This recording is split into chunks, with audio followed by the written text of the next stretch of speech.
Hi there, Ingrid. Glad to see that you have submitted another set of essays. Let's take a look at this set here. This is about food, whether local food is better for the environment and economy. Let's see what you said. Experts throughout the developed and developing world have debated whether receiving food supply from other countries would be better for global warming than eating food produced locally by farmers. Some believe it is better to eat locally, but personally I strongly disagree. This essay will provide examples from the UK government and Oxford University to demonstrate points and prove arguments. Okay. So far so good. Let's see what you actually said. Firstly, on the one hand, there is ample evidence that shows that food travels thousands of miles. That travels, but that's awkward too because look at all those that's you have. There's other ways to do it though. Let's see. Firstly, on the one hand, there is ample evidence showing that food traveling thousands of miles is vital to feed countries with extreme weather for more than 6 months. The central reason behind this is twofold. Firstly, because more than 90% of the world's population lives in the northern hemisphere, and secondly, because human beings need fresh fruits and vegetables to stay healthy, to be able to work, and for the economy to grow. Okay. For example, recent empirical research by the UK government demonstrated that local farmers in the UK would only be able to provide 30% of fresh vegetables and fruits, fruits and vegetables, we usually say, for its citizens because of the high population in the UK. Therefore, it is conclusively clear that food needs to be imported from southern countries, and there is a considerably strong case to be made in favor of global trade agreements to keep the population healthy and the economy going. Okay, let's keep going, and then I'll give you my feedback about that paragraph, okay? Secondly, on the other hand, I don't know why you said firstly on the one hand and then secondly on the other hand. I think you just should have said one or the other. So I don't think firstly and secondly actually belong here. I think on the one hand and on the other hand are more appropriate choices without firstly and without secondly. Okay, so on the other hand, although there is a strong case to be made for imported food, it is essential for local farmers in the UK to produce food to keep the cost of seasonal food down and to support the local economy. This is largely because the farmers need to sell a product to keep their farms running. For example, an extensive study done by Oxford University showed that local dairy farmers need to sell 80% of all their milk to cover all, is that what you mean? Cover all their expenses. Thus, it is possible to say beyond doubt that local farming is necessary for the economy. Okay. From the arguments and examples given, I firmly believe that although eating local is beneficial and necessary, it is not better for the environment and the economy. It is predicted that global trade will only increase in the near future and will grow in importance. Okay, so there was a lot of great things in this essay. You really developed quite a bit. You had a lot of things to say. It was well structured, so no problems there. There is one area, though, that I'm concerned about, Ingrid, and it was this paragraph here. The essay is really specific with what it wants you to talk about. It says that some people think it would be better for the environment and economy if we only ate local food. Okay? And what you did instead is you didn't talk really about the environment or the economy. Maybe a little bit. Here you said the economy would grow if we imported food. And then here again you said global trade agreements, but it was really not developed sufficiently, okay?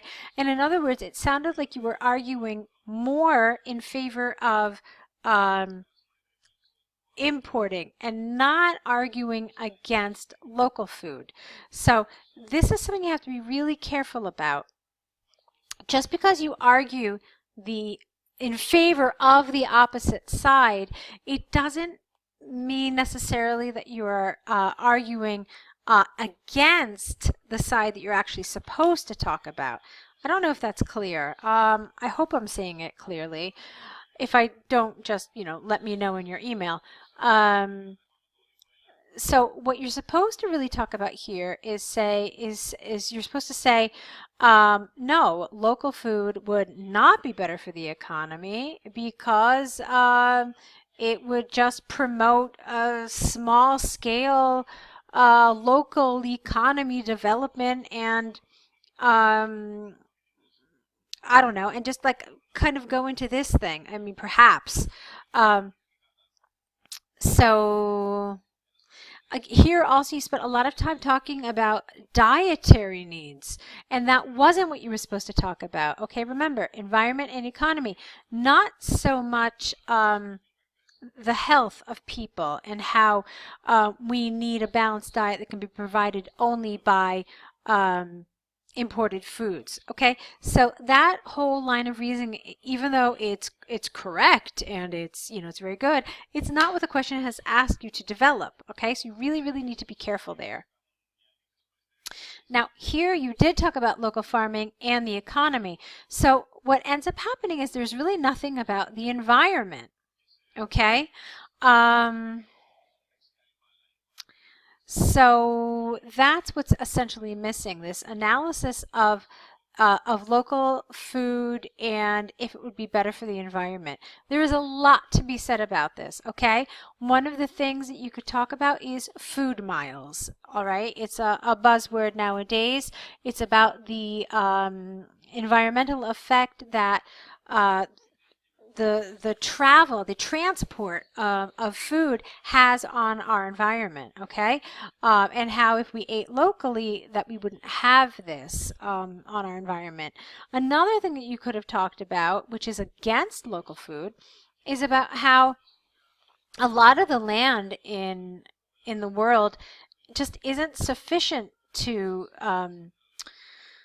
produce certain crops, and in fact in order to produce certain vegetables and certain fruits, the damage to the ground and the amount of water that we would have to spend, not to mention fertilizers and so forth, would be far worse for the environment than if we actually just imported the food. Okay, so there was a lot you could have said about the environment, both in favor of local food and also against it. But that for me was definitely missing in this, and that is something that would be reflected in your task achievement score. Okay? Alrighty, so I hope all of that made sense. Now let's take a look at your task 1. Wow, it's kind of large. Let's see though what you said. This is the one about the chips. Okay. Let's see. The above bar chart, okay, bar chart, not bar graph. We call them line graphs, but we call them bar charts. Shows the number of chip sales in thousands with an S for Intel and AMD companies by chip manufacturer in France. The graph compares the sales for the period of 12 months starting in January and ending in December 2017. Okay, fine. You didn't have to write all of that. You could have made it a little simpler. Like I said, this is rather large. So you could have just said the bar chart shows the number of chip sales in thousands for Intel and AMD in France throughout 2017. Okay? Simple and clear. Okay?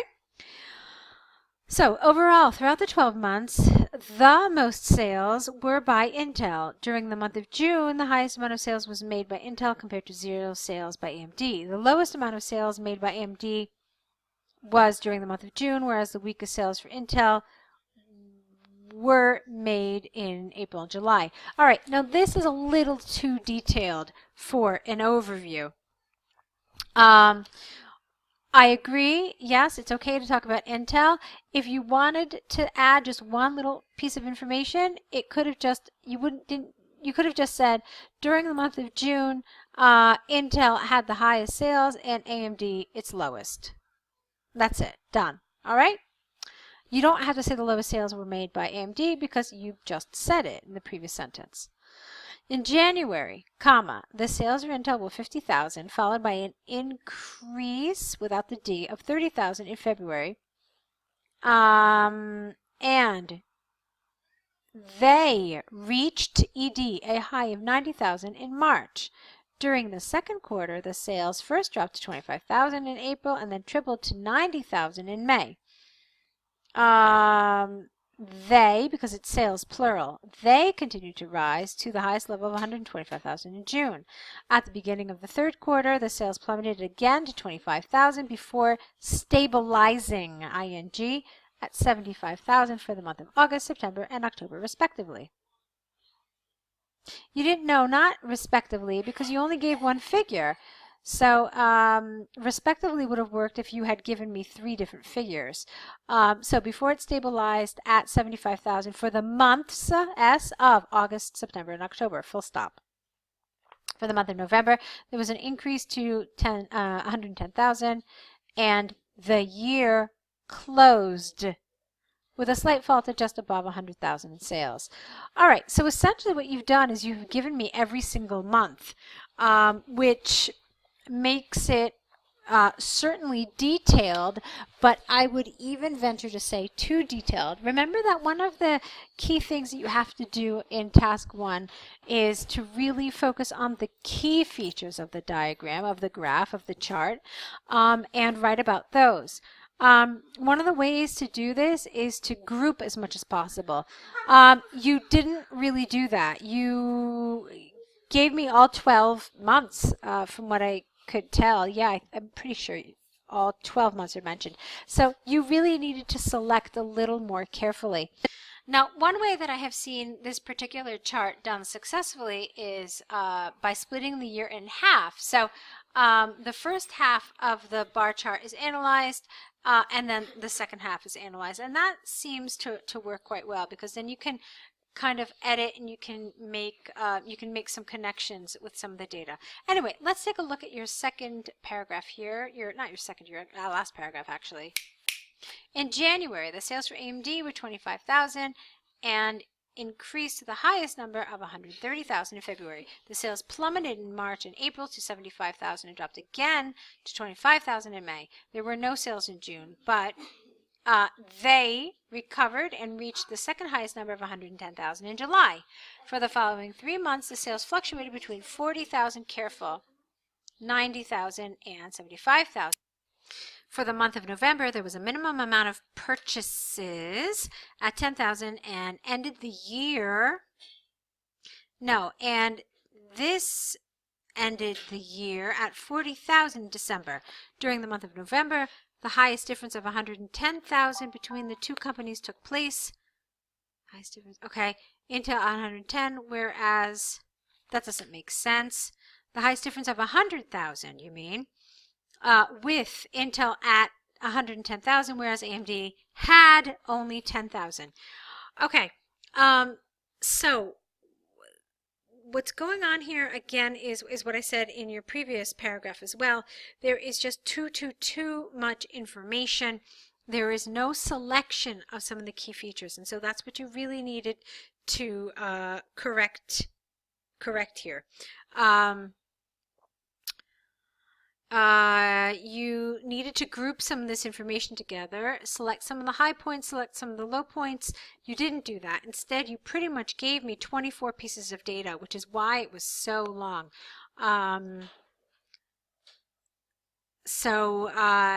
It just becomes very repetitive, okay? And again, it's not showing some sort of critical analysis of the data, okay? That's what I want you to work on. See which areas you could have rewritten to maybe group a little better, all right?